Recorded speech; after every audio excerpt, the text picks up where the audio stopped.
So Tulsi Gabbard is under fire once again. What a surprise. But hey, we gonna talk about it anyway. Thanks for tuning into this live stream segment of Mikasa Sukasa.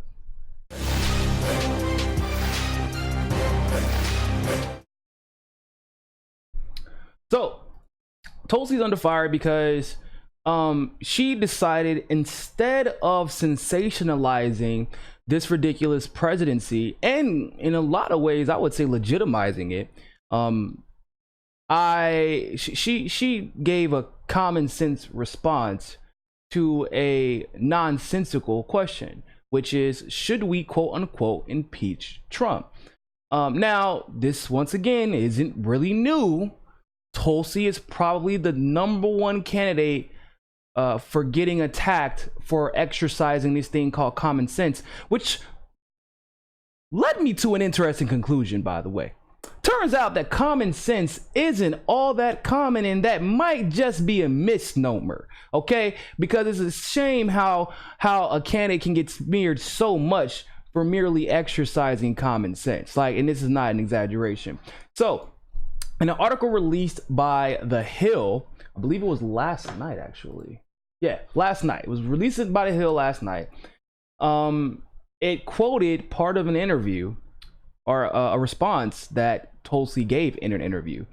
So the article says that Representative Tulsi Gabbard said in a new interview that she opposes an effort by dozens of House Democrats for an impeachment inquiry into the president, saying it would cause further divisions within the United States.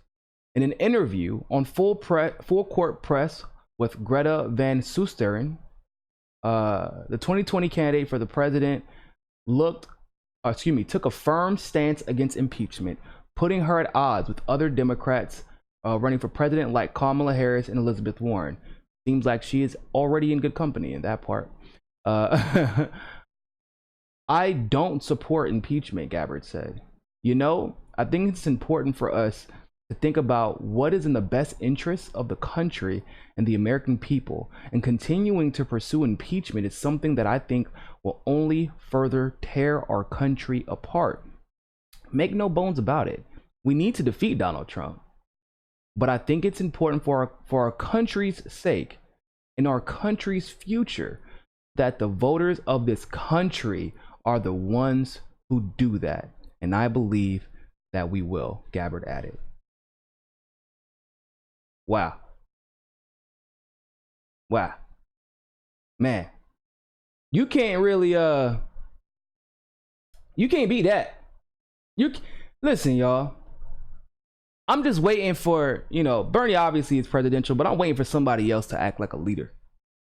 I'm waiting for another candidate to stop riding the wave and to create their own wave, to stop doing what the rest of the Democrats, or doing the opposite of what the rest of the Republicans, or doing what the mainstream media demands that they do. Oh wow, did you know that this position actually puts Tulsi at odds with other Democratic candidates who believe that he should be impeached? Yeah, that's what we call a leader.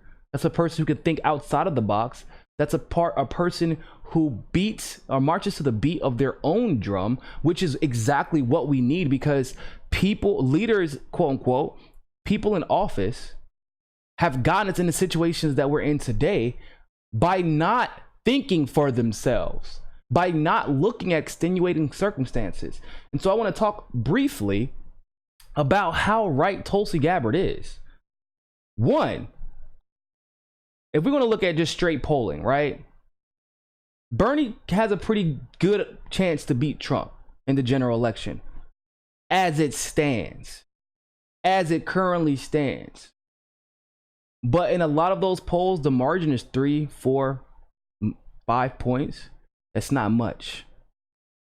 That is a base that has not been energized by false accusations, by an illegitimate impeachment, by political partisan games.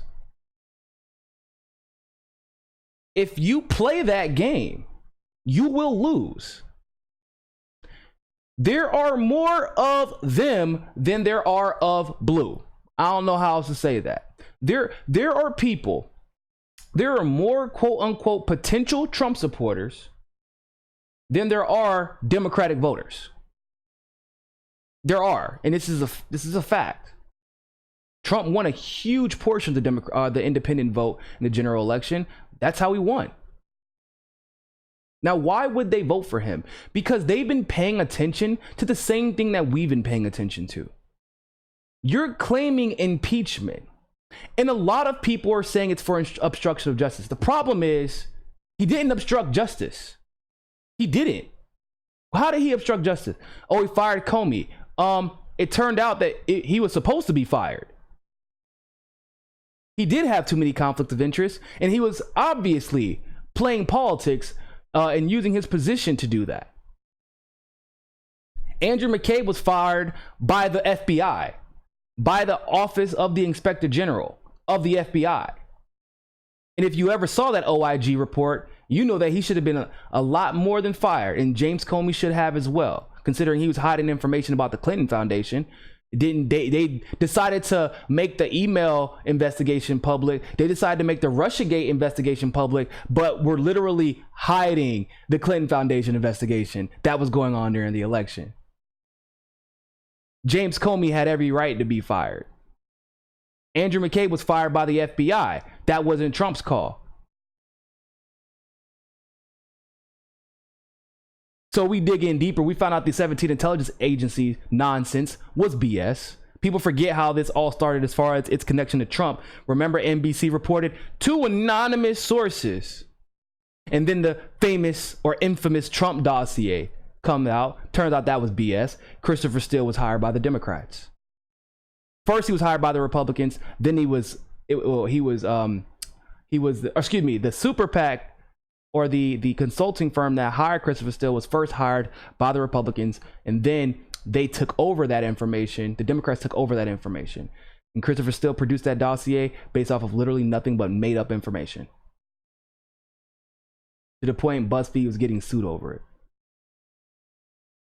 Okay, so Peter Strzok, Lisa Page, people remember those, the FBI agents, the lovebirds, who decided to use a track phone to talk shit about the president of the United States, thinking that they would never be investigated. And it turns out that they were actually biased, saying things like, he'll never be president. Okay, they were fired by the FBI too. That wasn't Trump. So obviously, the moral of the story is, I can go on for days about how Russia has literally, there's no excuse to impeach him based off of anything Russian. But because there's no excuse to impeach him off of that, so what's the only thing that's left, people? The emolument clause, which I would 100% agree with. Here's the problem with that, though.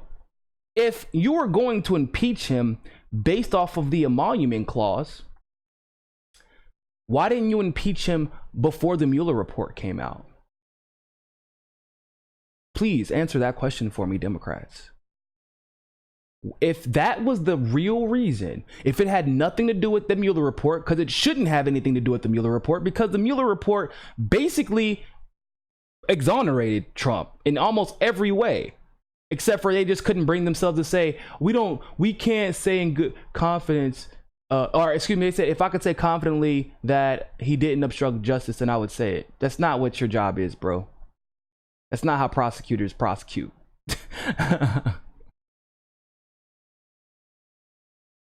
So why didn't you introduce articles of impeachment or an inquiry about impeachment in what, 2017? Oh, that's right. It's because you know that if you try to impeach Donald Trump on the emolument clause, then 95% of the legislature would have to go down with him. For those of you who don't know what the emolument clause is, it's basically the clause that says you can be impeached for using your office to financially gain. whether it be your family, whether it be now. Obviously, Trump has done this. This literally all has always been about his brand. But so is Nancy Pelosi. So is Chuck Schumer. I mean, do I need to? I mean, the not Zach Levin, Mike Levin from California, former fracking lobbyist, ends up on like a fracking board and is still in Congress. I mean, the list goes on, and they know if they try and impeach him. Why do you think like people like Nancy Pelosi don't? Well, Nancy Pelosi also secretly likes Trump in office, by the way. But also, the woman who's worth like $120 million after being a lifelong congresswoman may take issue with people inquiring about the emoluments clause, which suggests that you're using your money for personal financial gain. You think that's why the Nancy Pelosi's and the Chuck Schumers of the world don't want to impeach? You think that might have something to do with it? The fact of the matter is, this is political. It's all he does. You don't have the numbers in the Senate to even get him out. Like you literally have no numbers in the Senate to get him out. None. On top of that, not even all the Democrats agree with you about impeachment. So what Tulsi is saying, they say that she's at odds with Kamala and Warren, but interestingly enough, they don't mention that she's not at odds with the House Majority Leader and Speaker of the House, Nancy Pelosi, and the Senate Minority Leader, which is Chuck Schumer. They don't mention that, because then that might further legitimize her point. If you want to beat Donald Trump, do it legitimately. Don't play politics. If you have not built the case, one, against Donald Trump over the last 3 to 4 years, but two, for a presidential candidate that is wearing the damn D, Democrat, like if you haven't built a strong enough case for a presidential candidate by the time November 11th comes, you deserve to lose. If we're being honest, if I'm being objective, you deserve to lose. Yeah, it sucks for the country, but that hopefully that will further help us get our asses in gear and make some systemic structural change beyond talking parties and that nonsense, like beyond cult of personality. No, get your ass up, get on the ground, start introducing ballot measures, start introducing ranked choice voting in your state, start making it mandatory for public campaign finance reform. Like that's what we need to be talking about. And so if the Democrats want to play stupid again, it is what it is. That's what's going to happen. You're going to lose again. But considering that you've literally made Trump the victim for 4 years by accusing him of illegitimate practices, like or you're making illegitimate accusations about things that never happened, and you never cover his illegitimate practices. Excuse me, that's what I meant. My apologies. You don't cover the things that he's actually done with the emolument, like to violate the emolument clause. Once again, because we do know this, Trump is no fool. You try to call out Trump when it comes to the emolument clause, oh, bruh, he's blasting every single congressperson and senator for how they're violating the emolument clause as well. Because, boy, ain't nobody better with them 280 characters at promoting themselves than Donald damn Trump. Look, call him what you want. We can't pretend like that's a lie, because it is not.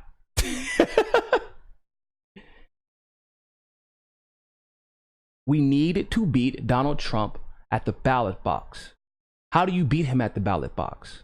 1, election integrity. 2, by speaking the facts. Talk about income inequality, legitimate income inequality, not this nonsensical GDP bullshit. Talk about the fact that even though our GDP is up, the stock market is constantly dropping lately.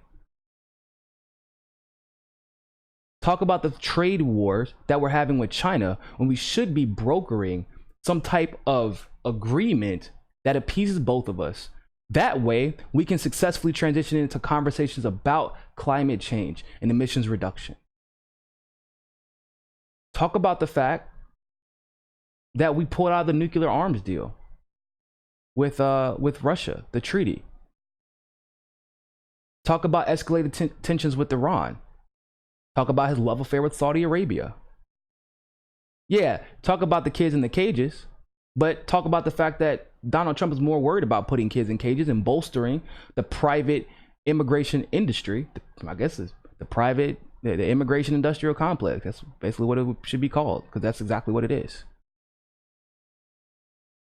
And he's more interested in doing that and demonizing immigrants rather than addressing the structural issues that cause them to be displaced to begin with and introducing comprehensive immigration reform. How about we talk about the issues and beat him at the ballot box?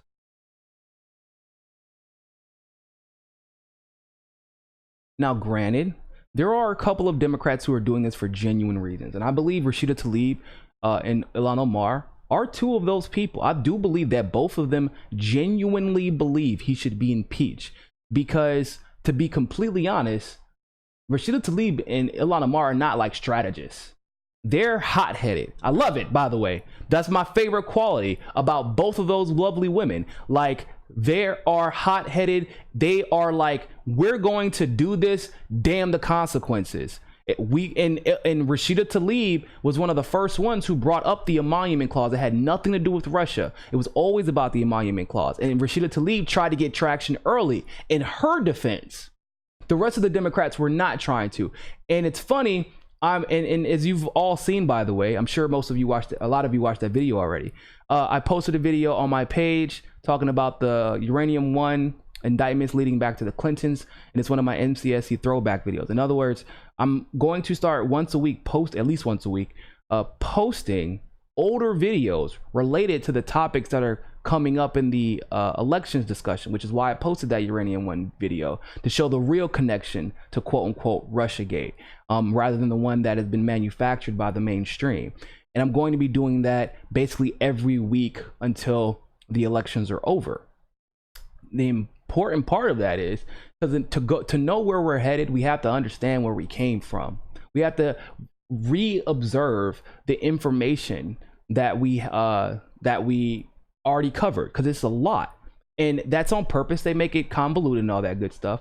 But like in that video, for example, I talk about all the connections and all the people who were involved to make the Uranium One deal happen and who benefited from it. And so the idea that Trump would have benefited from quote unquote Russiagate, and that Russia would have wanted Trump over Hillary, for example, the one who secured 20% of our uranium and gave it to Russia.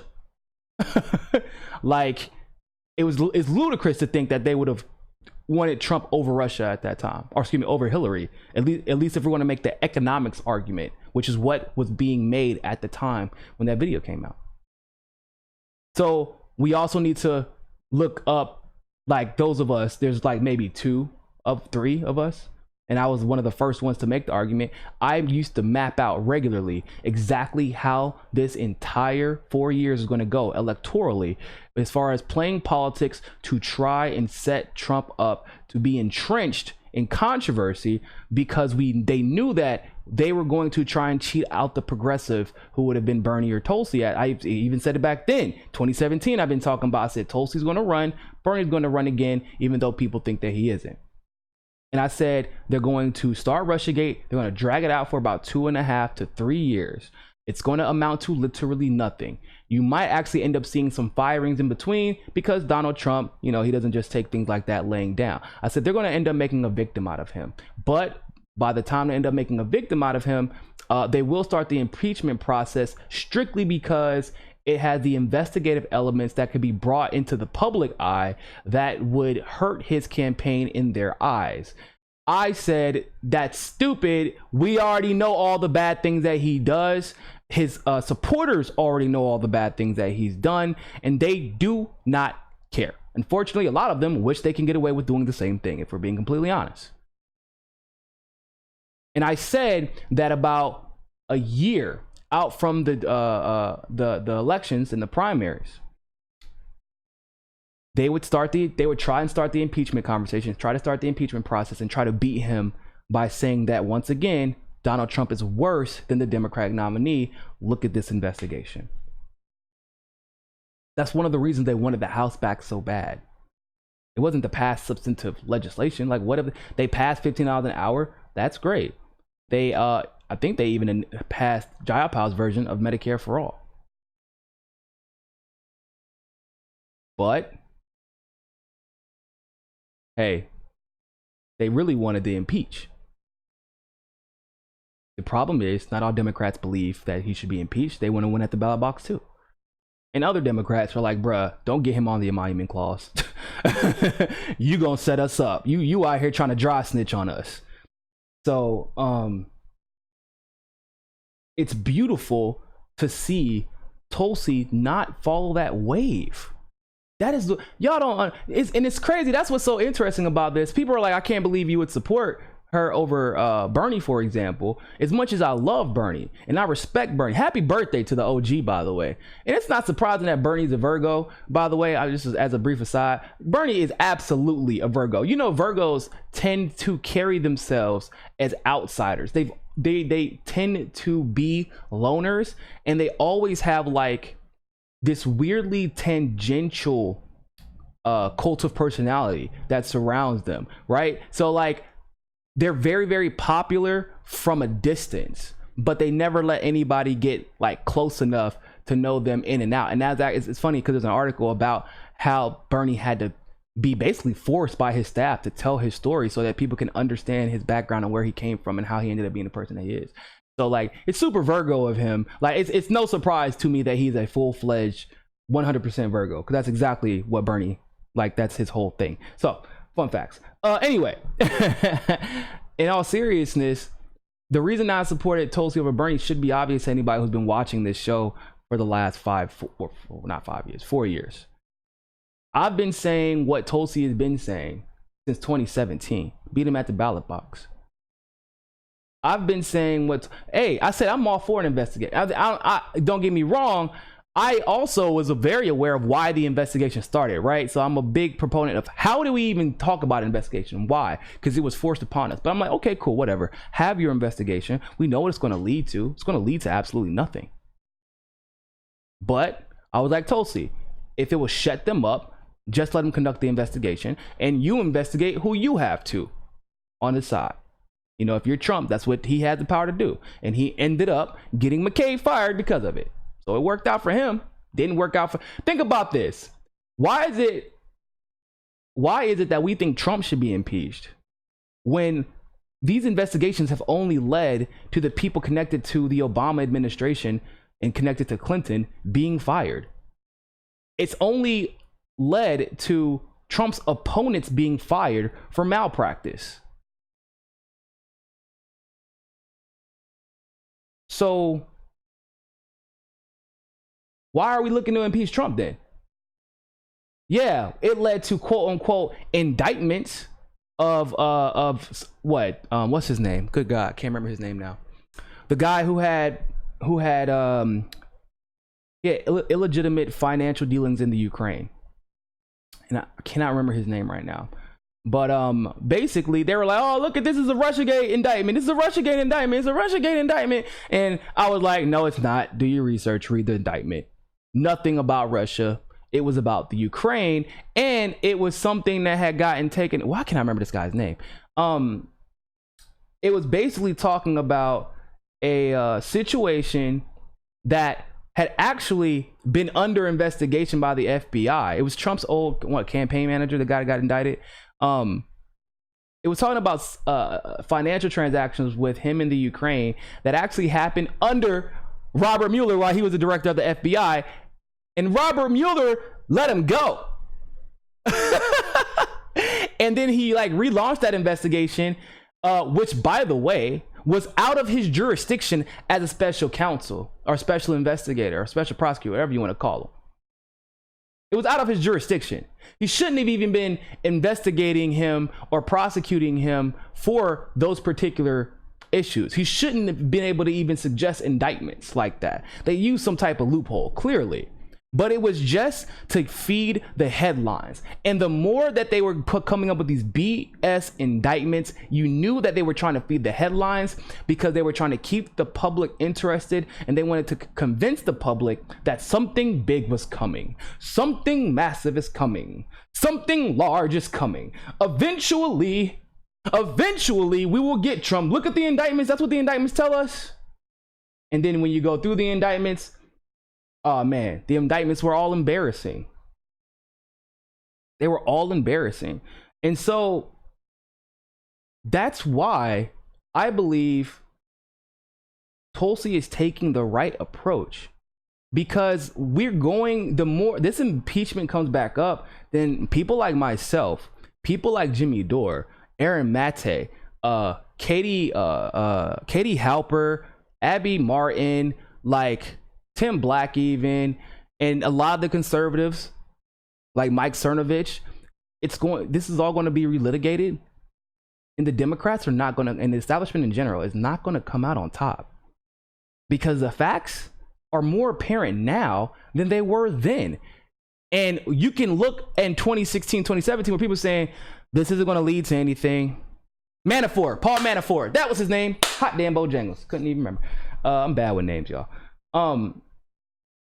But in all seriousness, like, that's what is going to happen. We're to discuss this impeachment in the frame that they have set for us, right? If they frame it based off of this Mueller report, then we're going to relitigate the last 3 years, and the Democrats are going to look foolish. Trump is going to benefit from just being a victim again. And guess what happened the last time that an impeachment was pushed by the opposite party for political reasons? It was Bill Clinton. And when Bill Clinton survived that impeachment, he jumped the fuck up in polling. He got like a 10 to 15 point boost depending on what poll you were looking at. So is that what the Democrats want?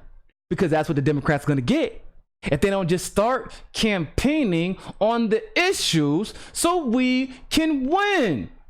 It's that simple. Don't conduct election fraud. Campaign on the issues. Allow the best candidate to win, who will likely be Tulsi Gabbard or Bernie Sanders. It's that simple. Because when they win, they're going to win a mandate. When they win a mandate, they can travel the country and get more Democrats and more progressives in office. And more Democrats and more progressives in the Senate, which we are sorely lacking. They will allow more parity within the government again. And they could potentially set you up so that you never have to worry about the Republicans taking up all three branches of government ever again. But they're only going to be able to do that if you don't do stupid shit like try and impeach Trump over the Mueller report. Just saying. So Tulsi is 100% right. And those who are being stupid and petty, naive and ignorant, trying to attack her over this, bro, you're setting yourselves up for failure. You're letting your personal beef, either with Tulsi for, doing stupid stuff like telling the truth all the time, or your personal obsession with Trump, your Trump derangement syndrome, or your personal disdain for the GOP. You're letting that guide your logic, and it's making you totally illogical. If you want to win, then beat him. You think that when Tom Brady, you're gonna hear a lot of Tom Brady references, by the way, it's football season, so you're gonna hear a lot of Tom Brady references from me. But in all seriousness, because I hate the Patriots, but I love Tom Brady. I love him because he's fourth round guy, or sixth round, actually, I think. Fourth round guy who was never supposed to be that guy. And he worked hard. But you know what? When he prepares for the Super Bowl, do you think that he's out here getting his throwing reps in? When LeBron is preparing for, for the finals, or Steph Curry or KD is preparing for the finals, you think they are getting their shots up? Or are they out here planting stories in the media about the superstar for the opposite team, hoping that the bad, the bad coverage will create a negative stigma against that player, and the referees will hopefully, play or referee the game based off of the fans booing or hating that star player. No, they're trying to dunk on your ass. They're trying to throw a touchdown on your ass. They're not trying to plant stories. They're not trying to play politics, backroom politics, which is a thing in sports, by the way. It is a thing. Ask Antonio Brown. They just did it. They're trying to beat you. Tulsi Gabbard, this is what I call embracing the challenge. Tulsi wants to beat Trump. I love it. I'm a very competitive person. I am, within reason.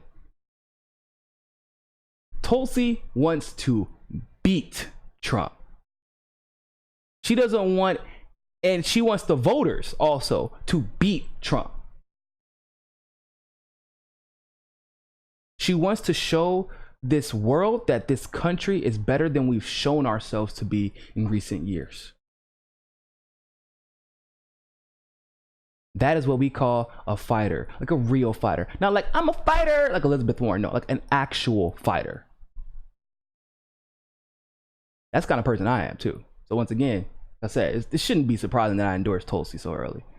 Like, yo, we've been saying, like she said the same thing that I've been saying. We hadn't even been talking about saying them. We just agree. It's just literally, it's what I would think is common sense. But once again, that might be a misnomer because common sense really isn't all that common in the United States today, especially amongst politicos. So like, cool, whatever. But I figured this type of stuff was common sense, but clearly there's not that many people that study history. But I'm telling you, you try and impeach Trump and it fails because it inevitably will, because we literally don't have numbers to do it. The Democrats do not have the numbers to prosecute Trump. So you will literally, there is a guarantee you will fail. Guarantee.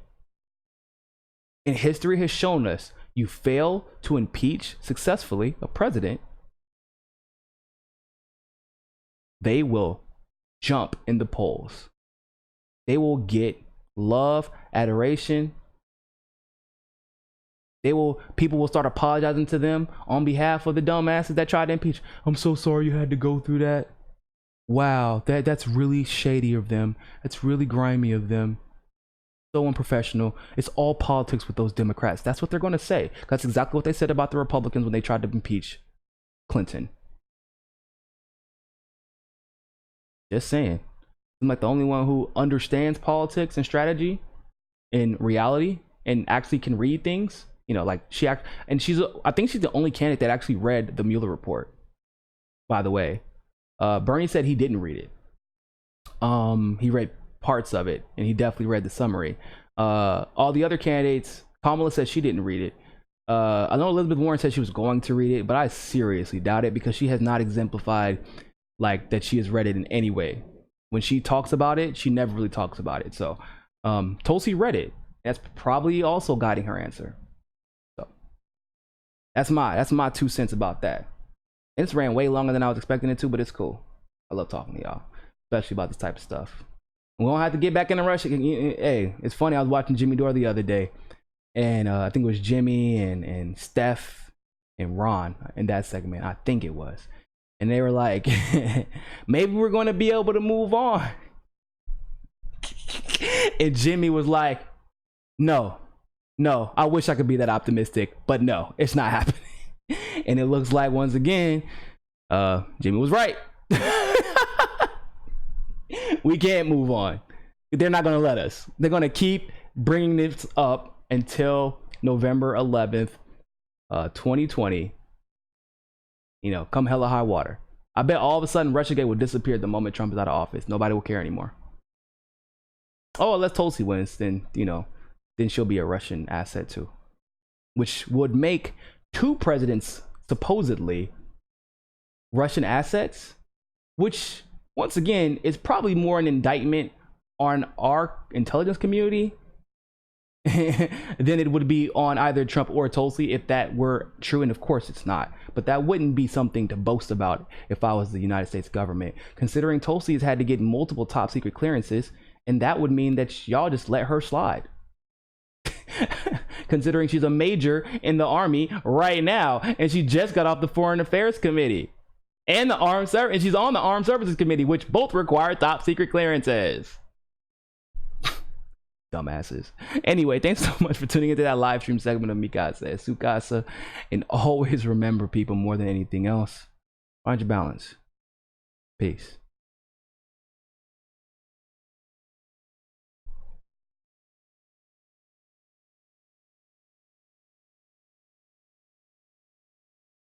Hey, don't forget to hit that subscribe button if you like that segment of Mikasa Sukasa.